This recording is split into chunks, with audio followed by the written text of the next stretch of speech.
Hello l'équipe, Dish Fresh People, nouvel épisode, nouveau débat, accompagné de Younes, Younes, tu connais, Lionel en face, Ryan, Raizi et Mams, moi-même.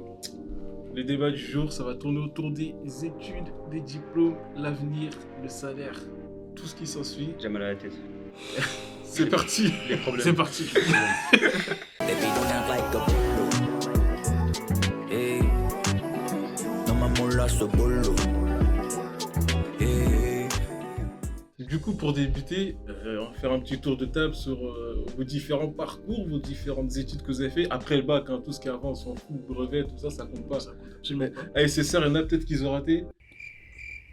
Moi j'ai Non. pensé à un mec, mais vas-y, il est Non, pas. c'est- Je pense qu'il regardera jamais cette vidéo. Ouais, bah, je peux débuter. Vas-y, hein, vas-y, s'il vous plaît, commence. vas-y, je commence. On est intéressé. Après le bac, j'ai fait un bac S, je suis parti à l'école privée. Je sais pas pourquoi je suis parti là-bas, ça coûte cher. Comment quand ça même. s'appelle ton école? C'était Epita, Ok. c'est l'école d'informatique. Ouais. Tu Ah, je conseilles vais pas te le vendre. Hein.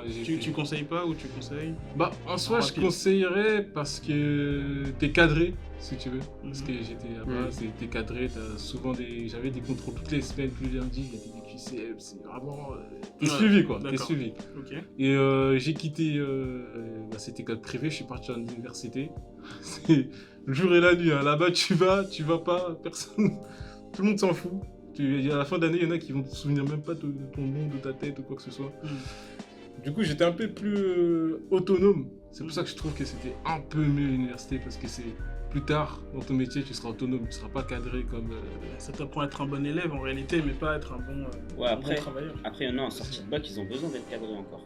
C'est vrai. Trop d'indépendance, après, Mm. ça les fait arrêter. C'est ça. Bah moi, du coup, ça m'a peut-être servi un peu à me cadrer pour garder un peu le rythme et tout. Mais après, une fois que j'arrivais à l'université, j'avais un certain rythme, etc. Du coup, ça allait. Et après l'université, du coup, j'ai pas précisé, mais c'était une licence informatique. Après mon bac plus 3, je suis parti dans la chefferie de projet en transformation digitale, comme ils disent, mais c'est de l'informatique.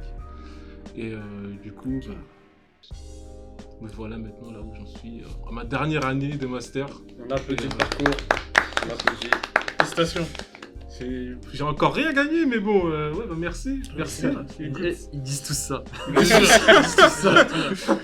Ah, c'est vrai que l'alternance, franchement, ça change une vie. Hein. Ah ouais, ça, on va en revenir. Ça, Ah, ça, on On va va revenir. revenir là-dessus, Ça mais va effectivement. On va revenir, mais l'alternance, ça pas. change une vie. Du coup, je Ok, vais prendre la main. vas-y, je vais commencer ensuite. Alors du coup, moi, après le bac, donc pareil, j'ai fait un bac S et je me suis orienté sur l'informatique. Donc j'ai commencé par un DUT que j'ai trouvé vachement encadrant pour le coup, un peu comme l'école, sauf que moi, je payais pas. Grosse différence. Grosse différence. Big En vrai. difference. En vrai, bon, je suis bien content de pas avoir de prêts sur le dos pour mes études, mais bon, ça c'est un autre débat. Et du coup, donc j'ai fait ça, j'ai arrêté la première année parce que j'ai trouvé ça trop intense. J'ai fait ensuite la fac, j'ai fait une licence d'informatique, j'ai fait 2 ans où là je me suis dit, en vrai ça m'ennuie, genre j'aime pas ça en réalité. J'aime pas développer, il y avait des matières que j'adorais comme les bases de données, tout ça, mais j'aimais pas le fait de développer, etc. Et donc après ça j'ai arrêté les cours, j'ai travaillé chez McDo pendant 2 ans, où chez McDo je suis vite monté en responsabilité, je suis passé manager assez rapidement. Après McDo, vu que moi j'étais manuel, j'étais dans la technique, je savais monter des PC, je savais réparer des téléphones et tout. J'ai été appelé donc, par une boîte pour être monteur chez eux, pour être technicien technico-commercial en réalité. Et donc ça m'a fait quitter McDo tout simplement. Et ça je l'ai fait pendant ce poste-là, donc technico-commercial dans l'autre boîte, je l'ai fait pendant 2 ans. Et au bout de la 2e année, j'ai été demandé par les directeurs de cette entreprise pour passer responsable régional. Donc pour gérer plusieurs magasins en fait sur toute la France, pour tout ce qui était stock, marketing, tout ça quoi. Et donc voilà. Donc moi, pour le coup, mes diplômes, j'en avais pas en réalité à part le bac. J'ai juste un cursus scolaire. Mes diplômes, ils m'ont servi dans la rigueur, surtout dans le sens où je sais travailler, j'ai des méthodes de travail que j'ai appris à l'école.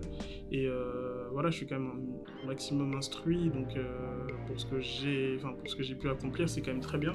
Ça m'a pas servi pour arriver là où je suis actuellement. Mais en soi, je suis toujours conseillé à quelqu'un de faire ses études, surtout si la personne ne sait pas ce qu'elle veut faire. Et du coup, vu que là, t'as quand même pas mal monté, on va dire, un grade quand même assez haut dans la ouais, boîte. je suis cadre quoi. Donc, Et rapidement. Et ouais, et rapidement, hein, franchement, si jeune comme ça, c'était pas comme si j'étais un daron, mais c'est vrai, sitôt comme ça. Mais est-ce que tu sens qu'un peu dans ton environnement, enfin, je sais pas si t'as d'autres personnes qui sont du même poste que toi, parce que c'est responsable régional, c'est assez. Ouais, c'est assez haut en réalité parce qu'au-dessus de toi, après, c'est le directeur et après, bah, c'est les fondateurs de la boîte. Ouais, Donc, voilà. effectivement, oui, c'est assez haut dans la. Est-ce que, genre, du coup, dans ton, on va dire, ton poste, tes collègues ou autres, t'as des gens qui sont aussi hauts que toi et est-ce qu'ils ont eu besoin d'avoir des diplômes en fait pour arriver à ce point-là ou c'est vraiment comme toi, c'est vraiment du. Ouais. C'est ça qui est drôle, c'est qu'au final, moi, mon poste, on m'a recruté en interne, donc c'était facile, on avait vu mes compétences. Mais les gens, il y a un autre mec parce que je gère pas toute la France, je gère une partie. Et en fait, l'autre gars, lui, a été recruté justement via des cabinets de recrutement, etc. Et il demande un certain niveau de bac, quoi. Avec des diplômes et tout, une certaine expérience aussi. Donc oui. Clairement, la personne que je vais avoir en face de moi, mon homonyme en soi, va avoir un bac plus 4 peut-être, un master. Ouais, donc tu peux dire qu'en fait c'est une opportunité que tu as eu au bon moment. Ouais, exactement. Mais il avait les connaissances aussi. Oui, bien sûr. Ouais, j'avais l'expérience et puis je pense qu'ils ont vu que j'étais pas le simple employé vendeur de Il était de motivé. composants, quoi. Il devait être motivé. J'avoue, GG. Franchement, Franchement, je t'applaudis aussi. On applaudit. Vas-y, merci. Alors, Younes, Moi, j'ai fait un bac STMG. Ensuite de ça, je suis Oh, parti- STMG, oh non, je rigole, ce que tu dis. toujours les enfants au fond de la Les classe. gars, on continue la vidéo. C'est qui la STMG là? C'est moi. Ah, là. oh là là. Oh, Non, je sais ouais. pas, STMG, ça me fait toujours rire, mais. T'es un gamin. Non, mais je suis un enfant, Non, clairement. mais Mais je sais très bien que ma grande sœur, elle a fait STMG, elle s'en sort super bien sa vie. Ouais, rattrape-toi, c'est bien. Non, mais c'est vrai, ça s'appelait STG même avant. Enfin, Ouais, bref. c'est vrai. Bah du coup j'ai fait un bac STMG, ensuite j'ai suivi un BTS et là je suis en bachelor dans le domaine du commerce. Moi vraiment ce qui m'a vraiment mis une claque c'est quand j'ai travaillé. Rappelle-nous où tu as travaillé, s'il te plaît. Alors j'ai commencé par le marché de Rungis. Première claque. Toi, j'étais sûr. Première claque. Une Ouais. sacrée claque. ça a été. Patriote de Rungis, on se Ouais, comprend. 22h, 5h30 minimum. Eh, j'ai dit minimum. Tu fais ça, tu te dis ah ouais en fait l'école c'est bien. Après tu commences à te dire pourquoi j'ai fait STMG. Pourquoi j'ai pas travaillé. Pourquoi j'ai pas fait S, médecin hein. Et après bah du coup ouais, j'ai fait comme toi, job étudiant au McDo. Et pareil hein, à chaque fois que tu vas, tu te dis ouais mais Qu'est-ce que je fous là? je fais tout ça comme travail, je me donne pour toucher des miettes. Tu te dis Mm. non c'est pas possible. Ça veut C'est dire, vrai, hein. vraiment moi c'est ça qui m'a mis la rigueur, c'est pas le fait de mes devoirs ou mes contrôles quoi que ce soit, c'est vraiment de se dire en fait plus tard c'est vraiment faut faire quelque chose quoi tu vois. Et quand tu goûtes au travail tu te dis ah ouais là c'est C'est vrai qu'il y en a- sérieux. il y en a beaucoup comme moi. Hein. Moi, j'ai commencé à travailler quand j'étais encore en cours. Je me suis dit, bon, je peux faire les deux en même temps. Au final, j'ai fait que travailler. Mm. Quand tu commences à goûter un petit peu à l'argent, la liberté et tout ça, bah, il y a beaucoup de gens qui tombent dans le piège et qui, du coup, se disent, bon, bah, je vais arrêter les cours pour ça. Et toi, c'est bien parce que, du coup, ça t'a motivé. Tu t'es dit, non, mais j'arrête pas les cours pour faire ça. Je c'est bien, bien continue. sûr, Je bien peux pas sûr. arrêter ça pour les cours plutôt. C'est bien. Et là, du coup, en ce moment, En commercial en bachelor ok. ça se passe. T'as pas l'air convaincu dans ton ça se passe. Bah, c'est encore en cours, du Et coup. c'est une alternance tu vois, tu fais ton alternance. Tu après, fais tes petits tu sous, Tu tranquille. fais ce que t'as à faire. T'achètes le après- Clio 3, Et après, tranquille. Et après tu quittes la boîte. et après, Tu vas quand t'as le taper mieux. diplôme, une fois que t'as le diplôme, tu choisis ton taf. Ouais bah oui clairement. C'est ça qui est bien. Et, Toi, du coup, Raizi. quand je suis sorti du bac, je suis parti en médecine, donc je pensais faire médecine et tout va bien. Sauf que, vas-y, médecine en France, en plus d'être compliqué, c'est vraiment un monde à part.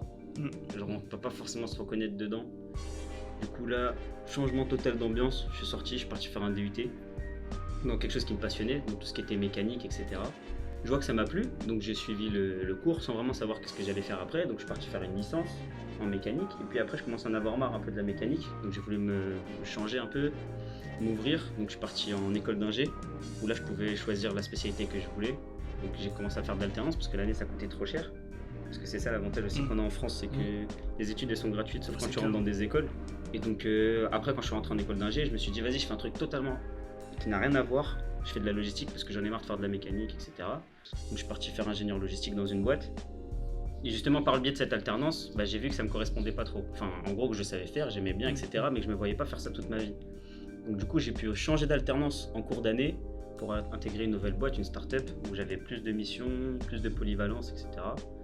Et donc après, j'ai pu finir mon diplôme tranquille et être recruté dans ma boîte où j'étais. Moi, si je pourrais te donner un conseil, entre guillemets, c'est qu'il ne faut pas avoir peur de se lancer dans des études. Même si tu dis est-ce que je vais aimer ou pas, le seul moyen pour savoir, c'est de le faire. Et après, tu ne seras pas arrêté. Quand tu vas faire des études, tu ne seras pas arrêté pour faire autre chose après, dans tous les cas. Donc tu peux le faire. Et deuxième conseil que je peux donner, c'est l'alternance. Parce que c'est vraiment le seul moyen de se rendre compte comment c'est vraiment le travail. Parce qu'il y a des... Franchement, entre la théorie et ce qu'on fait sur le terrain, c'est deux mondes. Tu peux ne pas aimer du tout ce que tu fais à l'école, mais ce que tu vas faire dans ta vie après, ça va te faire surkiffer. Alors que l'inverse, c'est aussi possible. Tu vas kiffer ce que tu fais à l'école, mais quand tu arrives sur le terrain, tu vas être déboussolé. Tu vas dire, franchement. Si vous pouvez, faites de l'alternance. Bien sûr. Franchement, le meilleur conseil. Tout le monde me disait. Et on me l'a pas assez dit, moi, quand j'étais en cours. Je me disais, bon, ok, peut-être en 3e année. Je suis même pas allé jusqu'à la 3e année. Mais, oh non, c'est un conseil de fou. Parce qu'au final, tu touches au métier sans être dedans. Bah, en fait, au début, les premières années, tu touches les quoi, 600, 800 euros. Mais quand tu arrives à partir de bac plus 3, bac plus 4, c'est bon, tu touches un SMIC. Donc, tant que tu aurais travaillé 2 ans plus tôt ou tu commences à travailler maintenant, tu toucheras ton SMIC en allant à l'école. Donc, ça revient strictement au même. Puis après, tu as ton diplôme. Et puis, on va pas se mentir, on n'est pas aux États-Unis, on est en France. Aujourd'hui, le diplôme t'ouvre les portes. Sans diplôme, il y a certaines entreprises qui ne regardent même pas ton CV. C'est-à-dire que quand ils vont chercher des candidats pour une certaine offre, eh ben, ils ont des exigences. En plus de l'expérience, ils vont te dire ouais, bac plus ça, bac dans ça. C'est clair. Et après, ça dépend beaucoup des métiers en réalité. Et la tendance, elle commence à changer un petit peu. Elle regarde beaucoup l'expérience. De toute façon, c'est demandé. Parce qu'on se calque un peu sur le système américain. De plus en plus. Mais tu as quand même les grosses boîtes aujourd'hui. Les grosses boîtes, si tu rentres dedans sans diplôme, ils vont commencer à. Entre 2 candidatures, la même candidature, un qui a les diplômes, l'autre qui n'a pas les diplômes, ils n'hésitent pas. Après, ils savent aujourd'hui que les diplômes, ça veut rien dire. Surtout aujourd'hui, maintenant, quand tu recrutes des gens qui viennent sortir d'école. Les gens de notre génération, on le sait, mais les gens de la génération au-dessus, ils sont encore focalisés sur le diplôme. Quand je dis les gens de la génération au-dessus, 45, 50 ans, ils sont encore focalisés sur qu'est-ce que tu as fait à l'école. Genre, c'est quoi ton parcours? Ah non, t'as fait ça, t'as pas fait ça, tu peux pas. Tu vois ce que je veux dire? Ouais, non, c'est vrai. Mais après, moi, le conseil que je lui ai donné toujours, c'est. Ça dépend après dans quelle optique t'es. Est-ce que tu sais ce que tu veux faire plus tard? Est-ce que tu ne sais pas? Si tu sais pas, va dans un truc qui te plaît déjà un petit peu par rapport à ce que tu as déjà fait quand tu étais en cours. Continue dans ça, regarde surtout un métier dans lequel il y a des débouchés, parce qu'il y a trop de gens qui vont se lancer dans des études où le marché il est saturé. Je vais prendre l'exemple du marketing, l'école de commerce, tout ça. Il y en a, ces trucs, c'est saturé. Donc, si vous êtes déjà dedans, si c'est vraiment ce que vous voulez faire, essayez de réfléchir avant tout le monde et vous dire, bon, je peux faire ça, être stratégique en fait. Après, si vous savez ce que vous voulez faire, mais foncez à fond. Après, pas forcément viser, tu sais, le métier, vraiment le poste exact. Genre vraiment essayer de voir le monde qui t'intéresse, parce que moi, par exemple, l'informatique, c'est ce qui m'intéressait. Et le dev, c'était pas forcément un truc qui m'intéressait de fou, tu vois. Donc, j'ai cherché entre guillemets le truc qui me plairait dans le métier et finalement c'est comme ça que j'ai atterri où je suis. Et comme tu dis, faut être curieux, faut chercher, faut chercher. Après c'est comme toi tu pensais que tu étais intéressé par l'informatique, tu t'es lancé dedans et en fait tu t'es rendu compte que tu t'étais pas intéressé par ce qui se passe dans l'informatique mais plutôt dans le matériel qui était à côté, etc. Si je peux te donner un autre conseil, moi ce qu'on m'a toujours dit, c'est qu'il n'y a pas d'études trop difficiles. Il n'y a que soit des études qui sont plus longues que d'autres, soit des études qui sont pas faites pour toi. Après, j'allais remonter par rapport à la question de Younes tout à l'heure qui disait c'est le métier qu'il a goûté, si tu veux, à Rungis ou au McDo qu'il a fait le déclic, tu vois. Moi, je dirais le déclic, pour moi en tout cas, pour les études, pour savoir ce que je voulais faire plus tard, c'est vraiment l'alternance, tu vois. C'est le moment où, comme on disait, qui fait entre guillemets, kiffer financièrement et qui fait aussi moi, toute l'équipe et tout travailler et tout. Je suis trop pressé de voir les gens, les collègues et tout, je kiffe, tu vois. Mais en école... En vrai, personnellement, le déclic, ça a été justement, c'était ma dernière année au McDo. Et déjà, McDo, il faut savoir que ça, c'est un piège. Parce que si tu tombes dans un McDo où tu as une bonne équipe, et que tu t'entends bien avec tout le monde, tu kiffes, en fait, tu n'as même pas l'impression d'aller travailler. Tu te dis, je vais juste à l'école, et je vais voir mes potes, etc. On rigole tous ensemble, on travaille, on est payé. Et au final, tu peux tomber dans ce cercle pendant des années. T'en as qui sont là 5 ans, 6 ans, parce qu'il y a une personne ou deux qui sont là avec eux, ça y est, ils tiennent. Et moi, tout le monde était parti déjà. Et pareil, ça commençait vraiment à me saouler le taf. Je me suis dit, mais en vrai, j'ai pas fait tout ça pour ça, quoi. Non, je peux pas faire ça. Et j'ai commencé à chercher un peu des alternatives et justement c'est là que j'ai rencontré mon futur responsable à l'époque qui me proposait du coup de venir dans son équipe pour le magasin. Et à ce moment-là, je me suis dit non, il faut que je quitte. Heureusement que l'opportunité s'est présentée à ce moment-là. C'est surtout ça, je pense. Mais je commençais déjà à postuler, je m'en souviens, à la période en me disant il faut que je bouge. Et je me suis dit justement avec l'expérience de management que j'ai pu avoir, parce qu'il y a quand même des formations qui sont assez bien en plus. Ouais, c'est vrai, c'est vrai. Donc je me suis dit ça peut intéresser d'autres employeurs, d'autres sociétés, donc je peux bifurquer sur quelque chose de bien. Mais tu vois, j'ai une petite question, c'est comme toi, les personnes qui n'ont pas fait des longues études, c'est quoi les conseils que tu leur donnerais pour pouvoir bien trouver le taf qu'il va faire? Le conseil que je vais donner, c'est... Moi, j'ai eu la chance d'être bon dans quelque chose, en réalité. Si vous êtes bon dans quelque chose, un truc qui vous plaît, qui vous passionne, si vous aimez pas les études, foncez dans ce qui vous passionne. C'est-à-dire que demain, une personne qui, je vais dire une connerie, mais qui est beaucoup sur les Sims, mais qui va pas jouer aux Sims juste pour les gens, mais va faire de la décoration d'intérieur, mettre les maisons comme ça, faites des formations de décoratrices, de décorateurs d'intérieur. Il y a des logiciels qui ressemblent carrément à ce que vous faites dans le jeu et vous pouvez être payé pour ça. Il y a des gens qui vont prendre vos services. Je vais prendre ça comme exemple. En fait, faites ce qui vous passionne parce que ça va être hyper important. Vous pouvez monter une boîte, juste être votre propre patron avec ça, ou alors travailler pour quelqu'un et vous éclater comme pas possible. C'est ça le conseil que je vous donne. C'est trouver quelque chose qui vous passionne et foncer. C'est beau. C'est beau, hein, franchement. Ouais, c'est bien, c'est bien. On voit qu'il est révisé. Ouais, non. Avant de clore la vidéo, je voulais faire un point parce qu'on a tous applaudi. C'est tous applaudi l'un l'autre, mais sauf Ryan, donc s'il vous plaît. Ah oui, pardon, on va pas terminer. Merci d'avoir visionné la vidéo. Si tu veux voir d'autres vidéos, clique juste ici. Si tu veux t'abonner, là sur la droite, n'oublie pas de cliquer sur la cloche si tu veux voir d'autres vidéos et n'hésite pas à lâcher un commentaire pour nous donner ton petit avis sur tout ce qu'on a pu dire. Et si tu veux voir autre chose, n'hésite pas à nous le dire et on va essayer de débattre là-dessus. Allez, peace.